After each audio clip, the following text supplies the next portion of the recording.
First, Halle, Yes. Ariel and Eric have a more complex relationship in this film. Can you explain? Yes, I definitely feel that Ariel and Eric's relationship is definitely a bit more nuanced in this version. You get to understand the reasoning for their connection and their genuine friendship, and I think you see that in their shared interests. You know, Ariel's grotto is very similar to Eric's library, and them just collecting the things that they love and their thirst for adventure, for the world that they don't know. So I think when you get to see that relationship between them both, it helps you understand why they connect so much in the first place. Jonah, same question. Yeah, I think their relationship is really built on friendship. I think it's about their shared value systems, their shared view of the world. They're both people that always want to look outwards and not in. I think they're quite restless, and I think they want more. I think they want to explore, they want to go on adventures, and that connects them so much. I think there's all of that Disney romance that we all know and love, but I think they also connect on a really deep level as well, and I think we saw them as kindred spirits. Halle, how similar are each of you to your characters? Ooh, well, I will definitely say, if I can speak for Jonah, I think Jonah is very similar to Prince Eric because I think he's a really good leader. He's a good example of a leader. He's very kind, compassionate, and also just curious, much like Prince Eric, and has a thirst for wonder in the world. And I really think he's very similar to Prince Eric, especially in the film. I told her to say that. Yeah. Well, then I'm going to speak for you, and I'm going to say Halle is everything Ariel needed to be. She has that beautiful voice, and she's so kind, and she's so strong, and she's knows who she is, and she knows what she wants, and she's funny, and she's full of love for people, and those are all qualities that Ariel has. So Thanks, it was good Jonah. casting. All right, either one of you can take this. Can you talk about the unique rehearsal process on this film? Yeah, Yeah. should I go? The rehearsal process was unlike anything I'd experienced before. Rob and John, the director and producer, they're dancers originally, and they're choreographers, and they come from the theatre world. And I think you really felt that because we had so much time to rehearse, to workshop the script, to really understand who these characters are. And that was great because on a film of this size, there's a lot of stuff going on around you. It's a huge scale, there's a huge circus when you're filming the scenes. And so that rehearsal process meant that we could really dig into who the people are and really understand their emotional journey, so that when all of that crazy stuff was happening around us, we could rely on that and be grounded by that. And that was amazing. And then, of course, there was all the training aspect as well, which you had probably the most of all, which included horse riding training and scuba diving training and gym training, dog training. Yeah. There's A lot of training. But it was unique and I think set us up really well for filming. And this is the last question. Why was Rob Marshall the ideal director to bring this story to the big screen? Wow, I definitely feel Rob Marshall was by far the most ideal director to do this because he is such a visionary. He's so passionate, and he's also a very meticulous perfectionist. And I think that that's something beautiful when a creative who has such vision is able to articulate exactly what they see and what they want for a film. And ultimately, that is, that makes a great director who can give direction in that way and show you and tell you what the vision is supposed to be.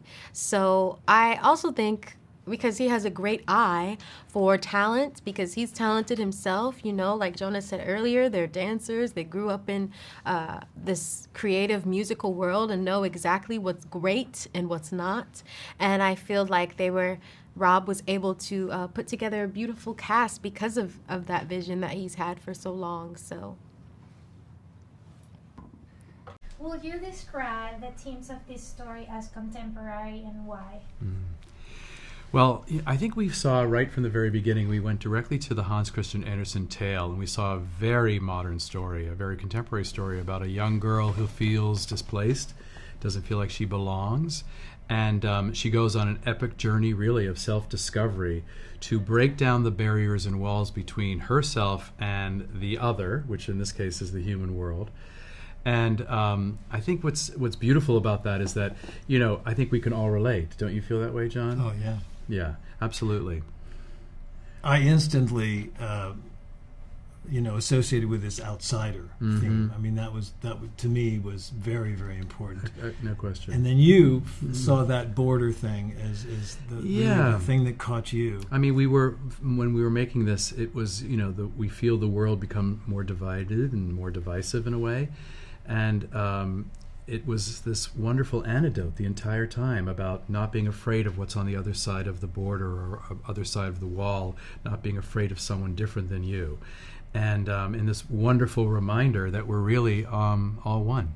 And learning how to be tolerant and listen to the other so we can somewhat understand, their plights. Exactly. It's very important to us to find, as people who live in this world and are contemporary, we had to find a way in. And that's the most important thing for us, no matter what film. Exactly. How does it relate to an actual audience today? And that's how we saw it. And us in our world today. Exactly. So that's... Thank you, guys. The next one is, what were the biggest challenges with filming a musical that takes place predominantly underwater? Well, this is the most challenging film I know we've ever done. I mean, I don't think we could have done this film if we hadn't done all the movies up to this point. Because, listen, when they said you're going to do an underwater musical, we thought, well, how do we do that? How do you do that? How do you begin? Because everything is, listen, we were in a blue screen stage. There were literally no sets, pieces and things like that, and a few props that were used, but everything had to be added digitally. But we had this incredible group of people, and we prepped like crazy. We spent years prepping for this film. We started with storyboards. We moved directly into animatics and then pre-visualization, so we could almost create like a little mini movie where we would have where the actor would be in space, in the water, and how we would have the camera moving. And then that was translated to our camera team and also our of course our stunt team, so they would know where to move everyone. So it was daunting. And we all had to learn. We all had to teach ourselves and collaborate and to try to find, and we'd have these methodology meetings. We kept getting together in groups trying to figure out how do we do it. But I can say I have two words that got us through, and it's Rob Marshall. Oh, John. I mean, no, seriously. Without that patience, I mean, I always thought I was patient, but no. But that patience and that kind of being able to feed, it has to feed through one voice in the end of the day, and it can't look technical. As we knew, we could never. So it is such a balancing act between all these different factions. And without that vision, and thank God you're some musical, though, because it not only in terms of that it is a musical, but the way that the stunt people had to move and flow, and the actors, the whole thing was a musical exercise. Yeah, you're absolutely right, John. I mean, it was definitely all had to be choreographed in advance. That was the most important thing. Otherwise, we wouldn't know how to even begin. Yeah. So the next one is, you have said that Under the Sea was the most complex scene to film. Why? Well, Under the Sea was the most complicated production number we've ever done because there's one live actor and everything else is digital created. And so we once again, we thought, how do we begin? And I remember thinking about Fantasia. I thought of Walt Disney, and I remembered when he did Fantasia, the Nutcracker Suite sequence, he used the ballet russe as a template, their bodies, to help him create the dancing flowers or the snowflakes or the mushrooms or whatever. And so I thought we should work with a company. And so we brought the Alvin Ailey Company over to London to work with them to create this musical number on. And we asked them to actually replicate these different sea creatures and how they moved, and so that our CGI artists would have a chance to have a body to work from and to mold from, and it was insanity in a way. But I will say, at the end of the day, having that company, that beautiful company, there with us, and being able to work, with actual dancers and use them was really the key. I think that was the key to getting into this and figuring it out. They did enliven the whole process. Yeah. When they arrived, it was a real injection of spirit and Exactly. just what we wanted to Because create. you have to start with something you can actually control. So we thought you have to at least start with something that's tangible, like a dancer. And because we're both choreographers and dancers ourselves, back in the day, we really needed to physicalize it and understand how we were going to do it. And so then we worked with that plus pre-visualization plus storyboards and all of that to mold this massive production number. And they're all real fish. All the fish in the movie they're all actual, real sea creatures. Yeah, And when we were debating and deciding which ones to use, we looked for ones that lent themselves to dance. Like those beautiful feather starfish that just look like they almost costume. They almost look like they're in a carnival, Yeah. kind of thing, and or even like just John, like just the sea turtles, or Or the slugs, or the little the limpets. Yeah, they had yeah. these little hats on. That we thought, so we were looking for actual creatures that we thought we could actually choreograph on and give us a sort of a whole array of everything that's under the sea. Well, thank you very much. Our last one is, can you talk about how some of the characters have been expanded and given back as stories, and why that is so important for you both? Well, we started with, this amazingly beloved animated film that's, has incredible bones. But we realized this needed to be reimagined as a live-action film. And we knew one of the major things we had to do was take the character of Eric and flesh that character out and understand his trajectory, his story, his journey. What does he want? So we actually created an entire story for him. He has a mother. There's a similar feeling of being displaced, that his parents doesn't understand him.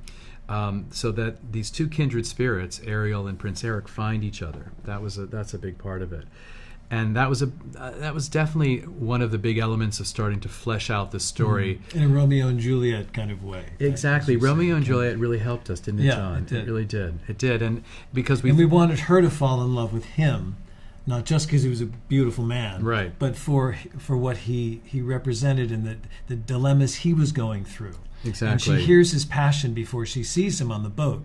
It was very important. She has more substance than that. She's looking for something that she can connect to in the world. She finds someone who's compassionate and kind and thoughtful and adventurous like her, and feels kind of trapped in their world like she does. So it really was, that became sort of the center, and we sort of worked from that. But anytime you take a piece and move it into a different genre, so now we're in a live action world, it has to be more real, it has to be more fully realized. And since the story of the father and daughter, Triton and Ariel, was so important to the story, we wanted to create a parallel story between Eric and his mother, exactly, who is the queen, and the prime minister. We made Grimsby a more elevated, a more character. Serious character. Yeah, someone who figures into this royal family. I mean, there are many things that work in the animated film that just would never work in a live-action piece. But that's why they live separately and together. They're sort of like this wonderful sort of pair. Companion pieces. Companion Yes. pieces, exactly. Were either of you intimidated by taking on such iconic roles? And was being a parent a factor in your decisions to take on the roles? And why? Yeah, of course, there's a lot of intimidation when you play any role, especially when they are so iconic as in my case, King Triton. But you want to just go there and give your little taste into it, and knowing that in a humble way you're going to bring what it is, whatever that is, but that is yours. And on top of that, you are protected by the talent and the very good decision of Rob Marshall and John DeLuca, who are going to help you to get there. Yeah, that's for sure. I mean, incredibly intimidating. You're walking into something that's so established and beloved by people that I've watched 9 million times myself. Yeah. I'm completely intimidated. You're walking into something that is already known to millions, beloved by so many, including myself. And I think at a certain point you just have to let it go and be like, I'm gonna bring everything I can to it. And then like Javier said, the safety net is John and Rob and all of these incredibly talented people that are there to help and improve and get you to just the right place where you want to be. And that whole team that they put together, every single person, the dancers, the choreographers, stunts, amazing, Colleen Atwood. It all works together, and suddenly this like beautiful project just appears. So much work and effort, but also such a joy. What are the most important messages audiences will take away from the film? I think one of them. I mean, there are many. They will have a lot of joy. They will experience a lot of love, because there's a lot of love in this movie in many ways, in the singing, in the choreography, in the photography, in the performances, in the lyrics. But I would say they will come out with a good idea of what true love is. Meaning, if you love someone, you have to let that person become what she or he wants, besides your own desires or wishes, because that's what life is about respecting each other's. I would say that. Yeah, and I agree. There's lots. I think so many people will take away so many different things, and I think you always take away maybe what you need that day. Mm-hmm. And there's so much of it in this movie for people. I also think, something that's so relevant now is that when you look at something or someone that you don't know, that you don't have to fear it. You don't have to be afraid of it. You can be curious about it. You can say how wonderful, like look at how different we are, and learn from it, and find all these new wonderful things. I think that is a huge thing that the world needs right now. Why was Rob Marshall the ideal director to bring the story to the big screen? Wow. I can't imagine anybody else doing it. I cannot. I can't even fathom it. Because they both are choreographers. They have the music, the rhythm, the beats inside of them. They are great directors. They know how to treat an actor. Their directions are so spot on. But this movie need a huge choreography for us to be able to move and to dance with each other under the water in every moment. And they knew how to do that like that easy. And it's all in this like soft, loving little cushion. It's like Yes. Rob Marshall and John come in, and it literally is just like everything suddenly is like, oh, it's going to be fine. This is going to be lovely. Like, is it a long day of rehearsals? But you're like, but it's so fun. And they have all these incredible people supporting you, and their ideas are so good. And they've prepared and thought everything through, and at the same time are still, John and Rob are both so completely always open to a new idea. Or what if this happens? And they're like, yes, what if? Let's look at that. It's just possibly the best work environment. I want the world to work like their set. Absolutely. Can you talk about the unique rehearsal process on this film?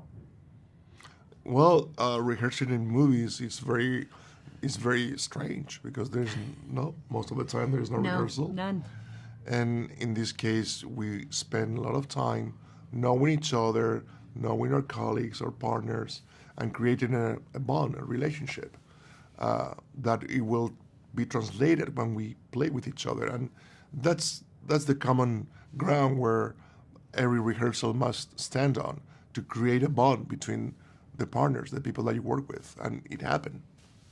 Yeah, it is such a rarity and such a oh my gosh, I don't know, I can't even explain how important it was that we got to do all of that rehearsal. And I think because they come from the theater and they're originally performers themselves, and taking that time to know how important that is to get to build it and build it together as a company, and not just all individuals coming in to do what they do. We were coming in to all put our heads together and make this one piece. And I think, I mean, I really felt the difference from that. Absolutely. I think the diversity of the cast of this film will give a lot of kids a chance to see themselves in this story. Yep. And I think that's a really beautiful thing, particularly in a story that is about love and about all these universal ideas and about things that we really hope for more of in the world. Connection and listening and all of these connection, things, you know? yeah. So yeah, I think it's nice that the diversity of the cast is also woven into the fundamental nature of the storytelling, and then that also gives kids, like, a wider range of kids, an opportunity to look up on a screen and see themselves. Yes. Beautifully answered. Why was Rob Marshall the ideal director to bring this story to the big screen? I think Rob Marshall was the perfect director to bring this story to the big screen, because there's something about, obviously, like, I'm such huge fans of some of his movies. I think Chicago's like one of my favorite movies, and he did such a good job with that as well. He's the kind of a director that really allows you to be yourself. You'd think that, like, in a script, as you know, there wouldn't be a lot of room to maybe improv or do anything like that. And he's just the guy that just, like, supports you being yourself, like, in a really true way, not someone who's, this is what, you know, like, his directing style is incredible, and I think he also has a really strong vision always. Yeah. Yeah, I think the vision, the, like, technical skill set that he has, which, like, you would need to pull this thing off, and then and just, like, the biggest heart also. And so the fact that all of those things can end up in the picture, I think makes him pretty much the one for this. Rob's a genius. He's amazing at what he does, and I just remember being on set and just having we did, like, a full walkthrough of everything, and it just all looks so amazing, and, like, this guy, he knows exactly what he's doing. Yeah. Can you talk about the voice capture shoot that took place during production and why it was especially unique? The voice, the way they actually captured her voices was so unique and different, because I mean, I had a little bit of experience doing some voice work, but this a little bit. Yeah. But no, it was completely different, because it was almost like a stage setup. It was me, us three. Just like this, actually, like literally just like this. And we're gonna recreate it for you now. Ready? Halle was there, Rob was there, and no, it was a really cool experience, and it was just something else. Yeah. But you brought up a good point earlier that they were cameras. I forgot about the mocap. Right, yeah. So they could, they were, like, able to, like, capture our expressions, so that they could kind of implement that into when animating our characters. Yeah. And we laughed a lot that day. It was a really good, cool session. Yeah, it's pretty rare in voice work that you get to be with any of the other people you start with. You sort of usually make all those choices on your own. So it's nice to actually get to react to each other. I think it's a big part of the success of this trio. Yeah. Indubitably. And our next movie, we should announce it. Oh, no, just kidding. Yeah. This is the generic for Disney. All right, Mr. Menken, so I understand you have an interesting story about how you and Lin-Manuel Miranda met. Can you tell me about that, please? Well, my niece went to the Hunter School, and my sister, her mother, would constantly tell me about this little boy named Lin-Manuel Miranda, who was obsessed with The Little Mermaid and all things Disney and all things, filmic and musical. He was just obsessed with all of that. And I'd never met him. And then one day, years later, there was this musical coming in called In the Heights, written by a Lin-Manuel Miranda. And I said, could this be the same little boy? And it was Lin, grown up. And it's amazing. And it's kind of serendipity that all these years later, we collaborated on these new songs for The Little Mermaid. And of course, I, like everyone else, take delight in what he's created. It's so wonderful. And also take delight in him, because he's a terrific guy, and I really love him. So we had a wonderful time collaborating. Perfect, thank you. Do you ever think that you would work together, and how was that partnership in general? The partnership was wonderful. It was joyful. It was we come from different stylistic places to a degree, or certainly different disciplines. But there's definitely a huge meeting ground where these two, styles meet. And each of the songs we wrote together are sort of a different combination of our styles. And I think it turned out wonderfully, and it was a joy. It was just great. Perfect. As a father, is this film especially meaningful to you, and if so, why? Yeah, it is. Because it's much of the emotion in it is a father-daughter story. A father trying to protect his daughter from things that could endanger her and take her away from him. And in the end, he facilitates that because he knows it's what her heart wants. And that's very emotional. And I certainly use my daughters as a big inspiration for the emotion that I put into The Little Mermaid. Why was Rob Marshall the ideal director to bring this story to the big screen? Rob is the ideal director for almost anything to begin with. Rob understands musicals totally. He understands it from a stage point of view, which is where he began his career, and where I began my career, and from a filmic perspective. He's just the best at what he does. And it's a dream come true to work with him. Love it. Great. How did the new songs come about, and how do you determine where they landed in the story? Well, the way the songs come about, of course, is we sit down with the script, and the script has songs already that from the original movie that were going to be used in it, and then we look at the dramatic flow and decide what spots are promising for new songs, what will be a jump-off point for something that we haven't heard before, an emotion we haven't experienced, quite before. And so we found those moments, and of course, that all came in a room together with John and Rob and Lynn and me and David, all together pitching ideas. And it was pretty clear which were going to be the new song moments. Excellent. Okay, and then final question here is, can you talk about the phenomenal music performances by the cast as a whole? Oh yeah. Well, I'll lead up to our leads. One of the joys is a song called Scuttlebutt, and Awkwafina and David Diggs. Oh my God. Of course, David doing Under the Sea is fantastic. He was wonderful in Hamilton, and he was just absolutely incredible, Sebastian. And in Scuttlebutt, I could never have words come out of my mouth that fast and that rhythmically. They are just incredible, and doing that, the personality that just oozes from them.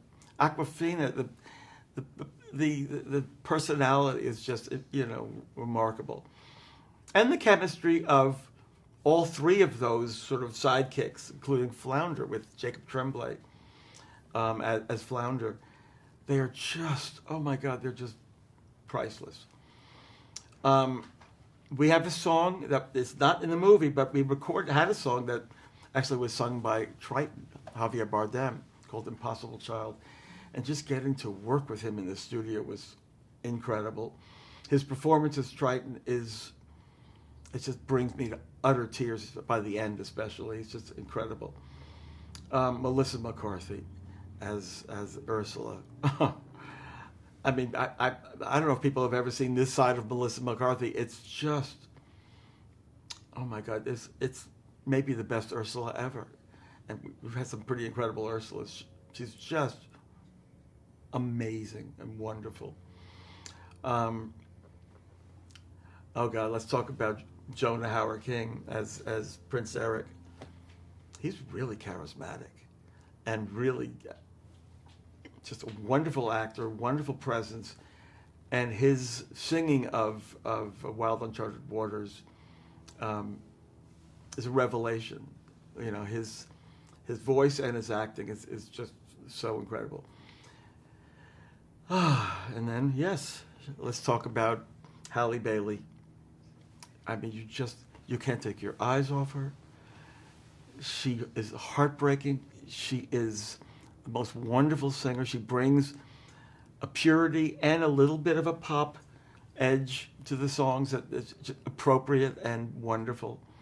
And she's remarkable. It's just, yeah, the effect of this cast is incalculable.